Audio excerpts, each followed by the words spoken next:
లేకుండా చూడాలని చెప్పి కాంగ్రెస్ పార్టీ కోరుతా ఉంది. ఓకే, యా శరత్ గారు నమస్తే. నమస్కారం అండి.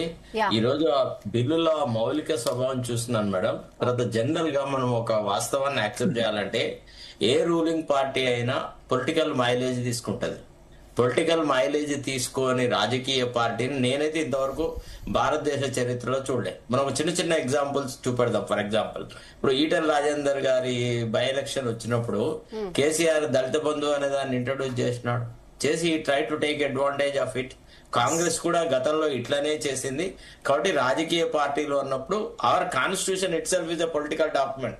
Basically fundamentally we should admit that the constitution ని సుప్రీంకోర్టు ఇంటర్ప్రిట్ చేసిన దాని ప్రకారంగా it is a political document. Everything entire thing is incorporated in the constitution it self. Presidential election, parliament ఎట్లా కన్స్టిట్యూట్, అసెంబ్లీ ఎట్లా కన్స్టిట్యూట్, గవర్నర్ ఎవరు, governor పదవులు, రాష్ట్రపతి పదవులు, వైస్ ప్రెసిడెంట్, ఇట్లా రకరకాల పొందుపాట్లున్న one of the largest written constitution we have got.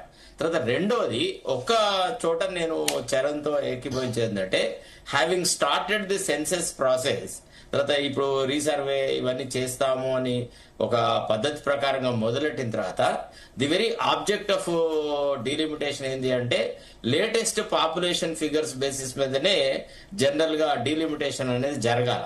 ఎందుకంటే రిప్రజెంటేషన్ అనేది ఒక ఆయా రాష్ట్రాల జనాభా పద్ధతిని బట్టి వాళ్ళకి representation in the people's house అంటే లోక్సభలో ఆధారపడుతుంది. కాబట్టి 2011 సెన్సెస్ ని ఈ రోజు వాడుకోవడం అంటే కొంత అన్సైంటిఫిక్ గా అసంబద్ధంగా ఉంటుందన్నమాట వాస్తవం. రెండోది, ఇప్పుడు ప్రపంచ దేశాలు ఎక్కడ చూసినా కానీ I was searching right since morning, ఎక్కడ కూడా ఈ ఎకనామిక్ క్రైటీరియన్ తోని డీలిమిటేషన్ జరగలేదు, డిస్ట్రిబ్యూషన్ ఆఫ్ సీట్స్ జరగలేదమ్మా. ఇది చాలా రాంగ్. నేను రేవంత్ రెడ్డి గారు చెప్పేదాన్ని ఎట్లా ప్రాక్టికల్ గా, ఇప్పుడు ఏదో ఒక వేదిక మీద ఒక మైక్ పట్టుకొని ఇది అది అని డిమాండ్ చేస్తే అర్థం ఉంది, కానీ దానికి ప్రాక్టికల్ గా ఎట్లా షేప్ ఇస్తాడు? How does it? తర్వాత ఇంకోటి ఏంటంటే, ఇప్పుడు economic criteria will effect the weaker sections and the under developed places. అది చాలా లోపభూయిష్టమైంది. అది ఆ రకంగా ఒకవేళ ఆ ఎకనామిక్ క్రైటీరియా అంటే ఇంకొక రకంగా తీసుకోవచ్చు. ఇప్పుడు ఇతరతర రిజర్వేషన్లలో కూడా ఎకనామిక్ క్రైటీరియా అని అంటే చాలా మంది ఉన్నత కులాలలో కూడా చాలా మంది బీద వాళ్ళు ఉంటారు. సో ఎకనామిక్ క్రైటీరియన్ అనేది ఒక పర్టికులర్ స్టేజ్ వరకే తీసుకోవాలి.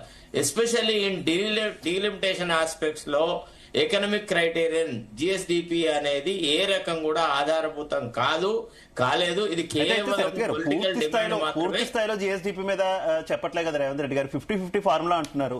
ఏవైతే సీట్లు పెంచుతున్నారో అందులో సగం సీట్లు ఇప్పుడు ఎలా ఇవ్వాలనుకుంటున్నారు అలా ఇవ్వండి, మిగిలిన జిఎస్డిపి 7 రాష్ట్రాలు చెప్తున్నారు పేర్లు. అయినా ఒక్క నిమిషం, భారతదేశానికి స్వతంత్రం వచ్చిన తర్వాత మాక్సిమం డీలిమిటేషన్ ఎక్సర్సైజులు చేసిన పార్టీ ఎవరండి?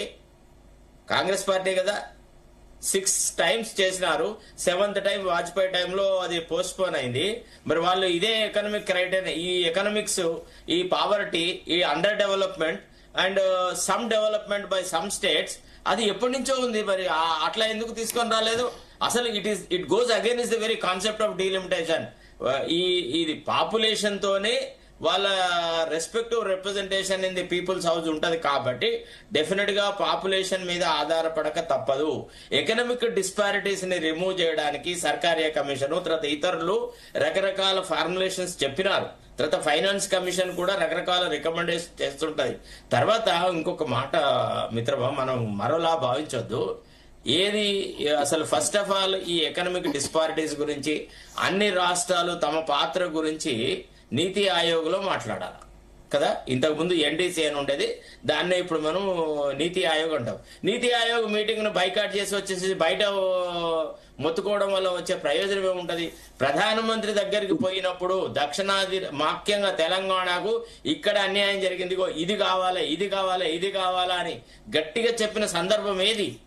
ఎప్పుడు అక్కడికి పోతే ఒక రకమైన యాటిట్యూడ్, హైదరాబాద్కి వస్తే ఒక రకమైన యాటిట్యూడ్. తర్వాత ఇప్పుడు అనవసరంగా ఈ సౌత్ నార్త్ డివైడ్ అనేది ఒకటి తీసుకొస్తున్నారు.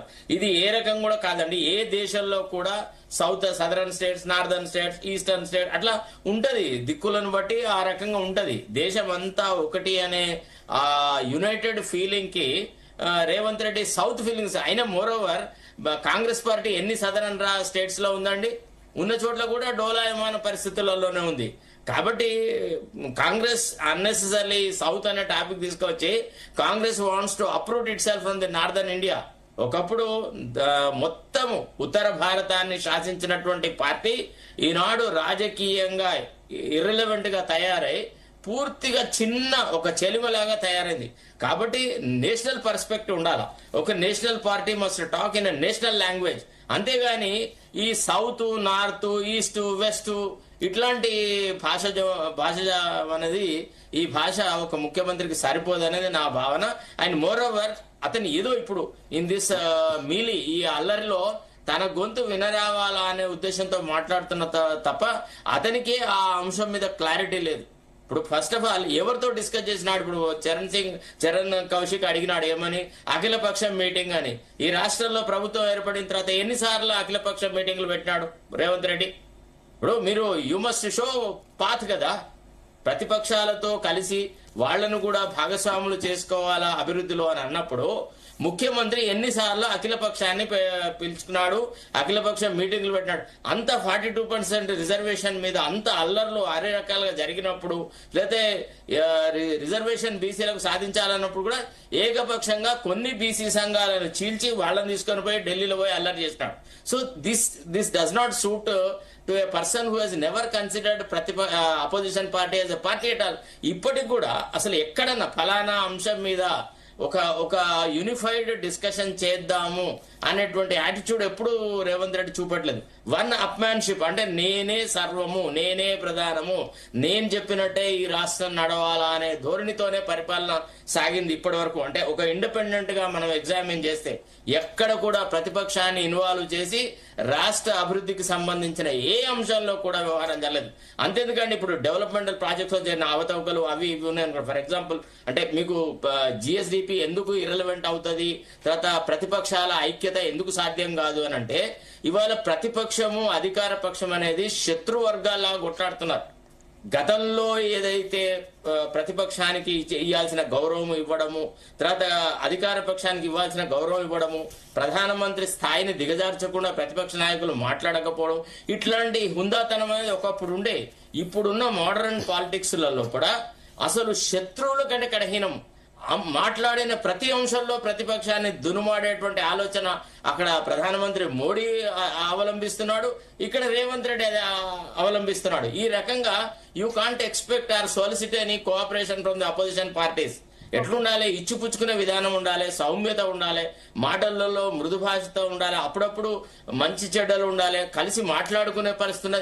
ఇవాటి లేదే కదా. ఒక్క రోజు ఇద్దరు మంత్రులు ఏదో అవసరం మీద కలిసినారంటే ముఖ్యమంత్రిని టాపులు చేయడానికని కలిసినారు అనేటువంటి రాజకీయం జరుగుతూ ఉంది. కాబట్టి ఈ ఎకనామిక్ క్రైటీరియన్ అనేది సాధ్యం కాదు.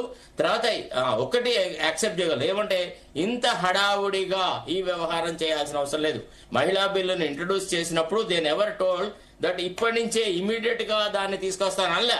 నిజానికి మహిళా బిల్లు మీద జరిగిన చర్చలలో అటు రాహుల్ గాంధీ గారు తర్వాత మిగతా వాళ్ళు ఇమ్మీడియట్ గా మహిళా బిల్లును తీసుకురండి అని అన్నారు. తర్వాత ఇంకొక అంశంలో నాకు కొంత భేదాభిప్రాయం ఏంటంటే ఈ పదే లోక్సభ సభ్యుల సంఖ్య తర్వాత రాష్ట్ర అసెంబ్లీ సభ్యుల సంఖ్య పెంచుతూ పోతుంటే రాష్ట్రం మీద భారమే తప్ప వీళ్ళ వల్ల ఒరిగింది లేదు, జరిగింది లేదండి. అట్లా కాకు ఒక డిఫరెంట్ మెథడ్ ఆలోచించాలన్నది నా అభిప్రాయం అండి. ఓకే సార్, అంటే ఇప్పుడు సౌత్ కి నష్టం జరుగుతుంది, మనకి పార్లమెంట్ లో అన్యాయం జరుగుతుంది అనే దానిపై మీరు ఏకీభవిస్తారా? ఇప్పుడు ఒక్కటేమ్మా, ఇప్పుడు నేషనల్ పర్స్పెక్టివ్ లో ఉన్న వ్యక్తి, ప్రధానమంత్రి స్థాయిలో ఉన్న వ్యక్తి ఎట్లా ఆలోచించాల్సింది అంటే దేశ ప్రధాని నార్త్ నుంచి ఉన్నప్పుడు సౌత్ నుంచి ఒక డిప్యూటీ ప్రైమ్ మినిస్టర్ పోస్ట్ ఇవ్వడము, లేతే ప్రధానమంత్రి దగ్గర ఉన్న శాఖలను సమతుల్యంగా రాష్ట్రాల మధ్య పంచడము, ఆ రకంగా చేయాలి. ఇప్పుడు ఎట్లుంది ప్రస్తుత గవర్నెన్స్ అంటే it is all Gujarat centric. Development projects కూడా అంత గుజరాత్ సెంట్రిక్ ఉన్నాయి. ఇవన్నిట్లలో అన్యాయం జరుగుతుందనే దాంట్లో డౌట్ లేదు. కానీ ఏ వేదికలో ముఖ్యమంత్రి మాట్లాడాలో ఆ వేదికల నుంచి తప్పించుకొని పోతున్నాడు ముఖ్యమంత్రి. ఎందుకు నీతి ఆయోగ్ మీటింగ్ కు పోలేదు, ఎందుకు ఆ రోజు అక్కడ గొంతెత్తి మాట్లాడలేదు? ఇప్పుడు గతంలో ఎన్టీఆర్ కూడా ఇట్లనే తెలుగు గంగ ప్రాజెక్టుకు సంబంధించి తర్వాత రాష్ట్రాల అధికారాలకు సంబంధించి ఎప్పుడైతే ప్రైమ్ మినిస్టర్స్ మీటింగ్ పెట్టినాడో ఇరిగేషన్ వాటిలలో NT Ramarao he's boycotted the meeting. ఇక్కడ వచ్చిన తర్వాత బేగంపేట ప్రెస్ కాన్ఫరెన్స్ లో I asked him first question, నువ్వు ఎక్కడ అల్లరి చేయాలో అక్కడ చెప్పకుండా ఇక్కడ విలేకరుల సమావేశంలో మాకు చెప్తే ఏం లాభము, అందరు ముఖ్యమంత్రుల ముందు నువ్వు చెప్పాల్సింది మా రాష్ట్రానికి అన్యాయం జరుగుతుంది, మా ప్రజలను అనవసరంగా నువ్వు బాధిస్తున్నావు, మాకు ఆర్థిక వనరులు తక్కువ ఉన్నాయి, డెవలప్మెంట్ తక్కువ ఉందని మీరు ఆ వేదికలో మాట్లాడాలి. You can't run away from the forum where you are to say. ఇప్పుడు లోక్సభలో ఎంతమంది మన తెలంగాణకు సంబంధించిన ఎంపీలు మాట్లాడినాడు? ఎవడన్నా ఒక్కరిని మాట్లాడంగా చూసినారా? వెస్ట్ బెంగాల్ ఎంపీలు ఎట్లా మాట్లాడతారు, మహారాష్ట్ర ఎంపీలు ఎట్లా మాట్లాడతారు, తర్వాత ఛత్తీస్గఢ్ లాంటి రాష్ట్రాలకు సంబంధించిన ఎంపీలు మాట్లాడినంత మన ఎంపీలు ఉన్నారా? అందరు business persons, they are always involved in their business endeavours, they never bother about the state's progress. మీరు ఎన్నడన్నా ఫలానా వాడు ఈ రాష్ట్ర అభివృద్ధికి సంబంధించి పార్లమెంట్ లో ప్రశ్న వేసిన సందర్భమే లేదు కదండి. So many political issues should be dealt with in a political manner in the Lok Sabha by participative democracy. Ours is a participative democracy. You must participate in the debate, discussion. You must question the Prime Minister. You must say, sir, ఈ budget లో మాకు ఇంత అన్యాయం జరిగింది, మాకు railway projects అని చెప్పాలా. ఇంతకు ముందు ఎట్లుండేదంటే, నేను దాదాపుగా 1983 నుంచి ఉన్నాను. లోక్సభ బడ్జెట్ సెషన్ స్టార్ట్ అయ్యే కంటే ఒక 10-15 రోజుల ముందే ముఖ్యమంత్రి అందరూ పార్లమెంటు సభ్యులతో ఒక మీటింగ్ పెడతారు, జూబ్లీ హాల్లో పెట్టేవాడు. పెట్టేసేసి రాష్ట్రానికి సంబంధించిన సమస్యలు ఇవి, గీ చోట్లలో మనకు అన్యాయం జరిగింది, ఈ సమస్యలను మీరు లేవనెత్తండి అని ముఖ్యమంత్రి స్వయంగా అందరి ఎంపీలను పార్టీలతో భేదాభిప్రాయాలు లేకుండా అందరితో కలిసి మాట్లాడేవాడు. అట్లా ఎన్టీ రామారావు జయంగా చూసినా, డాక్టర్ చెన్నారెడ్డి చూసినా, చాలా మంది జయంగా చూసినా. ఇప్పుడు అసలు ఒకే పార్టీకి సంబంధించిన ఎంపీలు ఎక్కువ మంది ఉంటే, పోరా నీతోనే మాట్లాడేది, నువ్వోడి నాకు చెప్పేది అనే స్థాయికి ముఖ్యమంత్రి యొక్క అహంకారం కూడా వచ్చేసింది. అందుకోసమే ఎక్కడ మనకు పార్లమెంట్ మెంబర్స్ ముఖ్యమంత్రితో కలిసిన సందర్భాలు కానీ, లేదా సంబంధిత జిల్లాలకు సంబంధించిన ఎమ్మెల్యేలు పోయి ఒక టీం లాగా ఆ ముఖ్యమంత్రి కలిసి, సార్ మా జిల్లాకి ఇవి కావాలి ఇది కావాలని అడిగిన సందర్భంగా. ఓకే శరత్ గారు, డిస్కస్ చేద్దాం. తిరుపతి రెడ్డి గారు ఆడియో క్లియర్ గా ఉందా మీకు? నమస్తే అండి.